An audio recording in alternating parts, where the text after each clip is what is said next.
Good morning, football. Tweet us at #GMFB. We're getting set for kickoff tonight on Thursday Night Action. Let's welcome in our girl, MJ Acosta. She is in Santa Clara live right now.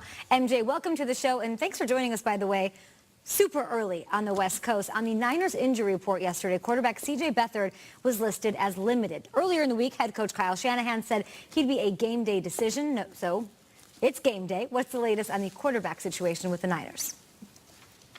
Well, yeah, on that injury report, Beathard officially listed as questionable. Earlier in the week, he was having issues, struggling really to even grip the football. Major problem, obviously. Now, earlier in the week, Shanahan said that this short turnaround, that's the reason why he's still a game day decision. If this was a Sunday game, he'd probably be good to go, but just a couple of days of a turnover, yeah, that's going to be tough for him. Meantime, his 23-year-old backup, Nick Mullens, could make his first NFL start.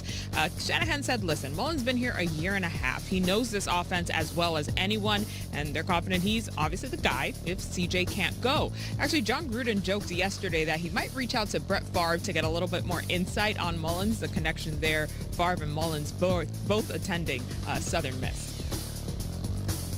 Thanks so much, MJ. Appreciate you back here at the table. We have talked to her, of course, all day long here. It was announced, guys, at halftime that T.O. will be receiving his Ring of Excellence. It's a huge deal. It's presented by the Pro Football Hall of Fame president, David Baker. So when you guys close your eyes and think of T.O., what comes to mind as far as what team he plays for? We're having this argument in the middle of the 5 a.m. meeting about what player sort of comes to mind when you close his eye. Close your eyes. There's no doubt when it comes to T.O. There's a play that went on the field early in his career. And for me, it's a direct reflection of him as a player, him as his career, the ups and downs of T.O. I'll take you back to 1998. He's playing against the Packers. Wild card. He has 4 drops. He loses a fumble. He's having one of those games where they're like, you know what, this young pup, he can't handle the big stage and the bright lights. And then 8 seconds left, he catches a ball over the middle. Steve Young hits him with a rope. And he catches that, gets rocked right at the goal line, scores a touchdown. I just remember it vividly because he's crying. He starts grabbing at his earring because he doesn't know if it popped out or not. And I remember thinking to myself, this is the moment Terrell Owens was introduced to the world. And I got to be honest with you, I also thought to myself, after being in the league, this was the moment the monster inside T.O. was created because he realized that he could bounce back from anything.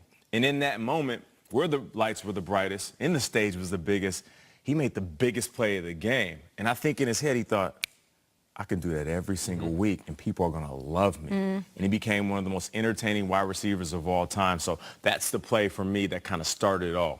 I think when I close my eyes, I see him as a Niner. I see him in the end zone. I see him catching a touchdown pass from Jeff Garcia. It was a primetime game, right? It's a Monday Night Football game. Monday Nighter, 37-yarder, catches it, pulls out, what is he getting?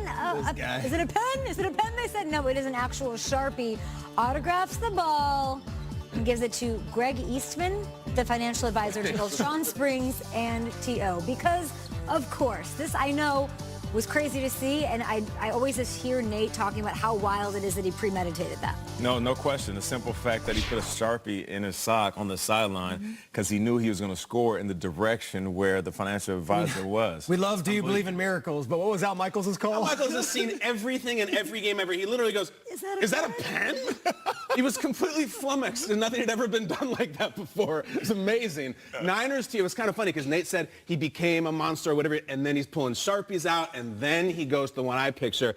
I pictured T.O. at the height of his powers, the best wide receiver he ever was. He's wearing a green helmet with wings. I'm picturing Philadelphia Eagles T.O., who would do things like play against Baltimore and do Ray Lewis's dance in his face when Ray Lewis was the baddest man in football. You can say what you want about the characters and the theater, and there's certainly a lot of things that went on in the next chapter that Peter will get to, but the best player that T.O. ever was, and I think the most entertaining, was when he was with the Philadelphia Eagles. He was unstoppable, and every Sunday he was the show. Main attraction, all of football with T.O. Right there, the squirrel dance, like Peter did in Canton. Yeah, that was it. He got a smile on his face. It's the best. He knows everybody watching. He knows he's getting under people's skin. That was the joy about it. He also showed up in a Super Bowl with a fractured leg and played and had one of the greatest Super Bowl performances ever. But I go to Cowboys, T.O. Go on.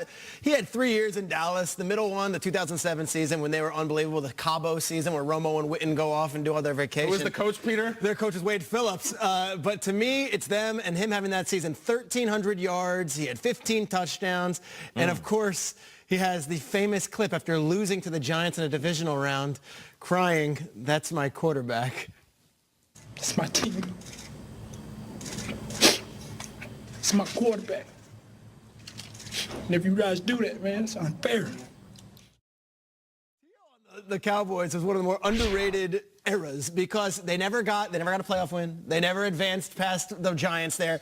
But T.O. and Romo, for that small window, were unstoppable. And I remember that he was that special magic that got them from being a good team to a very good team. Love that. Do you guys have any memories of T.O.? Please tweet the show at #GMFB. We're here live for the next couple hours, but Thursday Night Football kicks